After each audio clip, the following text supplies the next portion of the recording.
Hi everyone, this is Umair from Tutorials Hub, and in this video we will be covering how to unsubscribe from Scentbird. So basically that is going to be a step-by-step process. Make sure to follow till the end of this video. So now we have a link in the description of this video using which you can now support to this channel. Alright, so the very first thing is, if you want to simply terminate your subscription on Scentbird, we have a step in here. What you need to do is you are going to be, let's say if you want to terminate your automatic renewal for your fragrance subscription, you may do by emailing our customer service professionals, the customer experience team.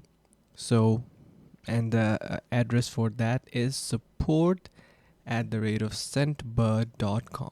And once you simply write to them and email them, you will easily be able to get connected with their customer support and cancel out your subscription. So that is going to be a pretty simple and straightforward solution.